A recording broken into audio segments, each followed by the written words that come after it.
আসসালামু আলাইকুম এভরিওয়ান, কি অবস্থা সবার, কেমন আছেন সবাই? আশা করি সবাই ভালো আছেন আর আমি আলহামদুলিল্লাহ ভালো আছি। এখন আপনারা যে ভিডিওটা দেখতে পাচ্ছেন এই ভিডিওটা আনুমানিক 20 থেকে 22 দিন আগে করা ছিল, কিন্তু আমি ভিডিওটা এডিটিং করার সময় পাচ্ছি না বিধায় আপলোডও করতে পারতেছি না। ইনশাআল্লাহ এই ভিডিওতে আমি দেখানোর চেষ্টা করব গত 22 দিন ধরে আমরা কি কাজ করলাম, আমাদের খামারের কতটুকু কাজ হলো। ভিডিওর শুরুতে বলে নিচ্ছি, যাদের কাছে আমার এই ভিডিওগুলি ভালো লাগে তারা অবশ্যই আমার চ্যানেলটি সাবস্ক্রাইব করে পাশে থাকবেন ইনশাআল্লাহ। যারা আমার আগের ভিডিওগুলো দেখেছেন তারা জানেন যে আমি একটা খামার করার উদ্যোগ নিয়েছিলাম। তো আমাদের খামারের কাজ আপনারা দেখতেই পারছেন যে কতটুকু হয়েছে। আজকে যারা কাজ করতে এসেছে তারা হচ্ছে উপরে টিন লাগাবে, অর্থাৎ উপরে যে টিনের কাজগুলো হবে ওই টিন লাগানোর পূর্বের যে কাজগুলো হয়, বাটাম লাগানো, ডাব সহ এভরিথিং যা যা লাগে সবকিছু হয়তোবা আজকে করবে। আজকে আর কালকে মিলে হয়তোবা কমপ্লিট হয়ে যাবে ইনশাআল্লাহ, আশা করছি। যে মিস্ত্রি আমাদের কাজ করতে এসেছে উনি কাজ করতে এসে বাটামে কয়েকটা ঘষা মারার পরে ওনার মেশিনটা গিয়েছে আওলায়ে, তাই আর কি উনি মেশিন সারতেছে। একটু পরে ঘরের মধ্যে চলে আসলে এখানে আসার পরে ঘরের ডাবগুলো সেট করতেছে, আর উপরে এই কিছু বাঁশ বাঁধা ছিল ওইগুলো আমি খুলে দিলাম ছাদের উপরে এসে। আপনাদেরকে যদি আমি একটু ভালোভাবে আমাদের গরুর গোয়ালটা একটু দেখাই তাহলে হয়তো ভালোভাবে বুঝতে পারবেন যে আমরা কতটুকু এরিয়া নিয়ে কতটুকু জায়গা নিয়ে আমরা কাজ শুরু করেছি।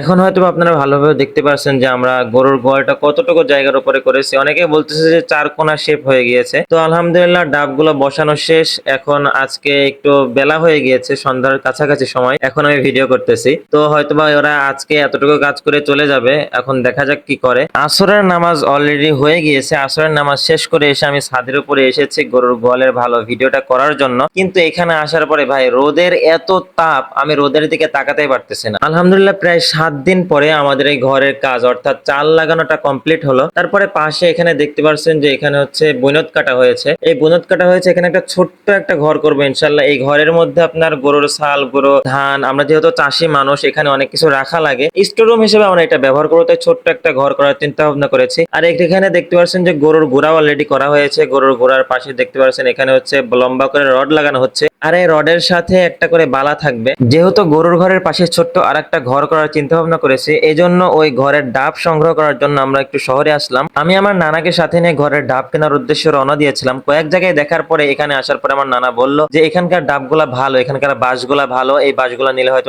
ভালো হবে। একটু মোটা মোটা দেখে আমার নানা চয়েস করতেছে কোনটা নিলে ভালো হয়। তো এখন যে বাঁশগুলো আপনারা দেখতে পাচ্ছেন এগুলো হচ্ছে রুয়োর বাঁশ, আর যে ডাবের বাঁশ সেটা হচ্ছে পাশে আছে, ওইগুলো অনেক মোটা। বাঁশগুলো সব সংগ্রহ করার পরে আমি একটা ভ্যান ডাকতে গেছিলাম বাসে নিয়ে যাওয়ার জন্য। তো ভ্যান আসার পরে এখানে যিনি ছিলেন উনি হচ্ছে বাঁশ সব অর্ধেক করে কেটে দিয়ে ভ্যানের উপরে তুলে দিচ্ছেন যেন আমার বাসায় সহজে চলে যায়। তো দেখতে দেখতে আজকের ভিডিওটা এই পর্যন্ত ছিল। দেখা হবে আবার নেক্সট কোনো ভিডিওতে। যারা এখন ইউটিউব চ্যানেলটা সাবস্ক্রাইব করেন সাবস্ক্রাইব করে দিন, ফেসবুক পেজটা ফলো দেন নাই ফলো দিয়ে দিন। সবাই ভালো থাকবেন, সুস্থ থাকবেন, পরিবারের খেয়াল রাখবেন। আল্লাহ হাফেজ, আসসালামু আলাইকুম রহমতুল্লাহ।